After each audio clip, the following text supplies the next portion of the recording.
హన్మకొండ జిల్లా ఎల్కతుర్తిలో మహిళ మృతి కేసును ఎట్టకేలకు పోలీసులు ఛేదించారు.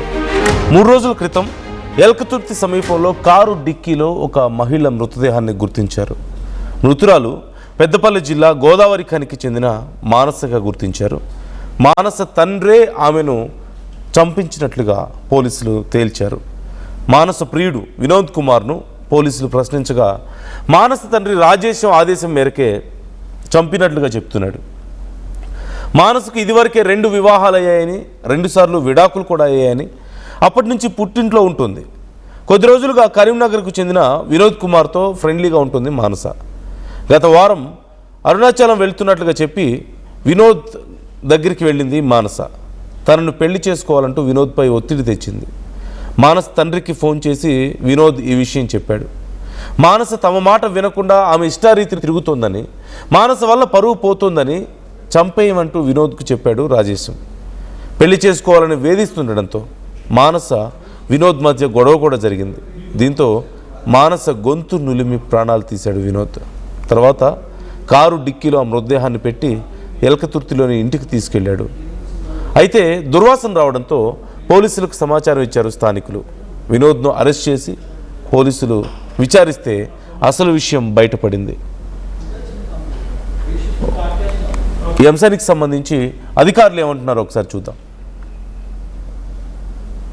కేసును ఛేదించడం కోసం స్థానిక సిఐ గారు రమేష్ గారు, తర్వాత స్థానిక ఎస్ఐ నరసింహరావు గారు, వారి యొక్క బృందం విఠలరావు హెడ్ కానిస్టేబుల్స్ భాస్కర్ రెడ్డి, అఖిల్, బక్కయ్య, సుమన్, నిరంజన్, మోహన్ బాబు, రామ్లాల్, నీరాజ్ వీళ్ళందరూ కలిసి ఒక ప్రాపర్ సిస్టమాటిక్ గా ఈ యొక్క కేసును ఇన్వెస్టిగేట్ చేసేసి అతి తక్కువ సమయంలోనే దీని యొక్క కారకులు ఎవరో తెలుసుకొని అందులో ప్రధాన పాత్ర పోషించిన వినోద్ కుమార్ను ఈరోజు అరెస్ట్ చేసేసి జ్యుడిషియల్ కస్టడీకి తరలించబోతున్నాము. తర్వాత ఈ కేసు జరిగింది అంతా, ఇన్సిడెంట్ జరిగిందంతా కరీంనగర్ 1 టౌన్ పోలీస్ స్టేషన్ లిమిట్స్లో కాబట్టి తదుపరి చర్య గురించి ఆన్ పాయింట్ ఆఫ్ జ్యూరిడిక్షన్ కింద ఈ కేసుని అక్కడికి ట్రాన్స్ఫర్ చేయడం కూడా జరుగుతుంది. ఈ యొక్క కేసు పరిశోధించడం కోసం Warangal CP madam and DCP central madam everyday follow up చేస్తూ దిశానిర్దేశాలు ఇవ్వడం జరిగింది. Finally successfully Elkaturti inspector and his team, consisting of SI and his team, they could able to crack this case perfectly, and we are able to arrest that main accused, prime accused within no time, and we are producing the prime accused before the honorable magistrate for judicial custody.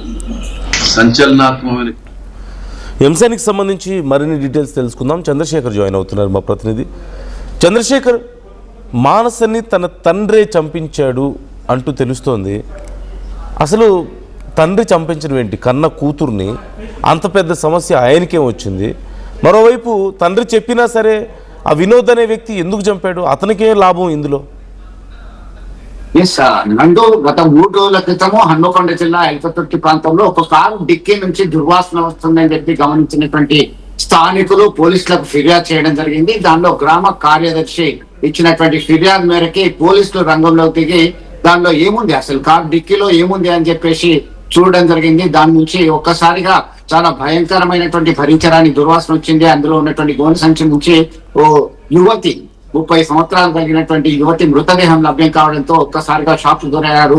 పోలీసులు రంగంలోకి దిగి హన్మకొండ జిల్లా police అధికారుల ఆదేశాల మేరకు Elkathurthi CI, ఇతర SI, ఇతర అధికారులు అప్పటికే 3 బృందాలుగా విడిపోయి విచారణ కొనసాగించారు. దీనిలో విస్తుపోయే షాకింగ్ విషయాలు బయటకు రావడం జరిగింది. నందు, పెద్దపల్లి జిల్లా రామగుండం గోదావరి ఖని 18 లేన్ కాలనీ ప్రాంతానికి చెందినటువంటి రాజేశం తన కూతురు మానసకి గతంలో 2 వివాహాలు జరిపారు. అంటే మొదటి వివాహం కాగానే కొన్ని కారణాలు, కుటుంబ కలహాల వల్ల భర్తకి విడాకులు ఇవ్వడం జరిగింది. మరొక వివాహం చేశారు. ఆ తర్వాత అతనితో సఖ్యత లేక మళ్ళీ గొడవలు జరిగాయి. దీంతో 2వ భర్తతో కూడా విడాకులు అయ్యాయి. అప్పటి నుంచి ఆ తల్లిదండ్రులకి పెద్ద తలనొప్పిగా మారిందనేటువంటి ఆవేదన పలుమార్లు బంధుమిత్రుల దగ్గర చెప్పుకునేవాడు రాజేశం. ఈ క్రమంలో ఆ గతంలోనే చిన్నతనంలో పరిచయమైనటువంటి వ్యక్తి వినోద్ వినోద్ అనేటువంటి వ్యక్తి సైతం ఆ సింగరేణిలో వాళ్ళ నాన్న, మానస వాళ్ళ నాన్న ఇద్దరు కలీగ్స్ సింగరేణిలో ఉద్యోగం చేస్తుండగా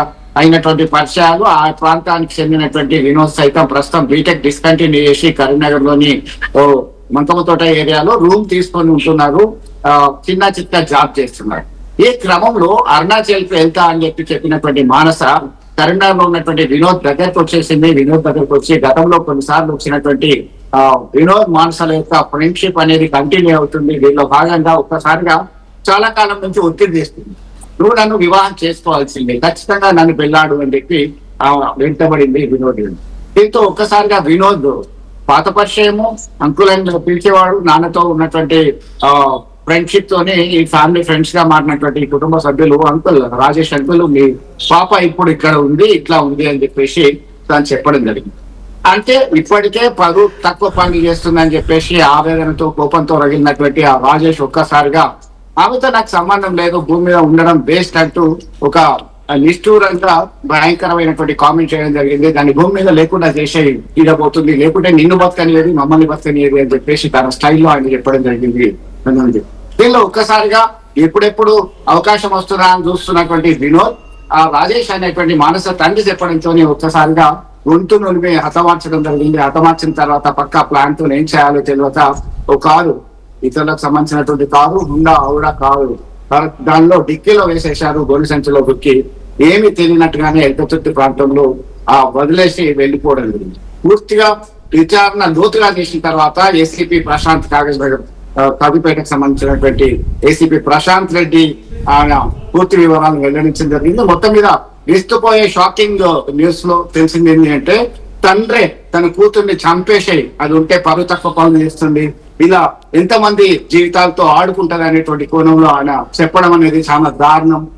ఈ క్రమంలో ఒక కన్న కూతురి ప్రాణాలు తీసేయమని చెప్పేసి ఆదేశించినటువంటి తండ్రి కోసం పోలీసులు గాలిస్తున్నారు. ఇప్పటికే వినోద్ పోలీసులు అదుపులోకి తీసుకొని జ్యుడిషియల్ రిమాండ్ తరలించడం జరిగింది. దీనిలో ఇంకా ఎవరెవరు పాల్గొని ఉంటారు, ఒక్కరితో అయ్యే పనేనా, ఇంకా ఎవరెవరు ఇన్వాల్వ్ అయ్యారనేటువంటి కోణం సైతం లోతుగా విచారణ కొనసాగుతున్నటువంటి పరిస్థితి అయితే గమనించొచ్చున్నాను. Ya right, thank you Chandrashekar, thanks for the details. So కన్న తండ్రి కన్న కూతురి ప్రాణాలు తీయమని తన బాయ్ ఫ్రెండ్కి చెప్పాడు. అంటే అప్పటికే 2 సార్లు పెళ్ళయింది, 2 సార్లు డివోర్స్ అయింది. ఆ తర్వాత కూడా కొన్ని విషయాల్లో ఫ్యామిలీ పరువు పోతుందని, కంటిన్యూస్గా ప్రాబ్లమ్స్ క్రియేట్ చేస్తూ వస్తుందని కోపం పెంచుకున్నాడు ఆ తండ్రి. అలాగే ఎక్కడికో నేను అరుణాచలం వెళ్తున్నానని చెప్పి వినోద్తో బయటికి వెళ్ళడం, వినోద్ దగ్గరికి వెళ్ళి అక్కడ నువ్వు నన్ను పెళ్లి చేసుకోమని చెప్పి గొడవ పెట్టడంతో అతను వాళ్ళ ఇంటికి కాల్ చేయడం. వినోద్తో మాట్లాడిన మానస తండ్రి మాకు ఇబ్బందిగానే ఉంది, చంపేసే నా కూతుర్ని అని చెప్పి చెప్పడంతో వినోద్ తన గొంతు నులిమి హత్య చేశాడు. ఆ తర్వాత కారు డిక్కీలో పెట్టేశాడు ఆ మృతదేహాన్ని. స్మెల్ రావడంతో అక్కడ ఉన్న వాళ్ళందరూ కంప్లైంట్ చేస్తే అసలు విషయం బయటపడింది. ఈ ఇన్సిడెంట్ ఇప్పుడు సంచలనంగా మారింది. కన్న తండ్రే కన్న కూతురి ప్రాణాలను తీసినటువంటి ఘటన.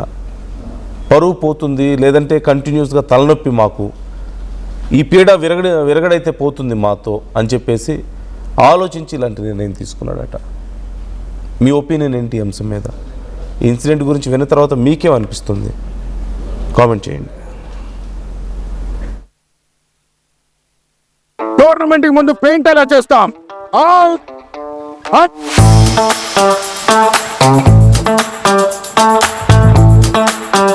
ప్లాన్ అయితే చాలా బాగుంది సార్, స్టేడియం పరిస్థితి చూడండి. టోర్నమెంట్ ముందు పెయింట్ ఎలా చేస్తాం? టెక్నో పెయింట్స్ ఉందిగా. Techno paints, township, dam, stadium లేదా మనీళ్ళు, పెయింట్స్ నుంచి పెయింటింగ్ వరకు పూర్తి సొల్యూషన్ కావాలంటే మేమున్నాం. కానీ సార్, టైంకి పూర్తవుతుందా? రోజుకు 23 లక్షల స్క్వేర్ ఫీట్ పెయింటింగ్ చేయగల సామర్థ్యం, 5,000 మంది స్కిల్డ్ లేబర్ టీమ్ మా వెంట ఉంది. 23 లక్షల? అవును, ప్రపంచ స్థాయి రంగులు, అద్భుతమైన షేడ్స్ తో భారతదేశపు అసలైన పెయింట్ మరియు పెయింటింగ్ శక్తిని మేమే. We are techno paints. Techno paints.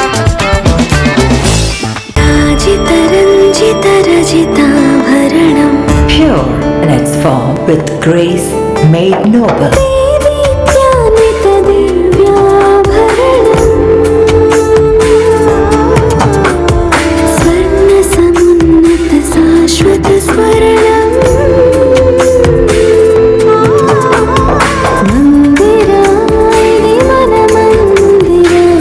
Mandira Premium Silver Jewelry by Manipali.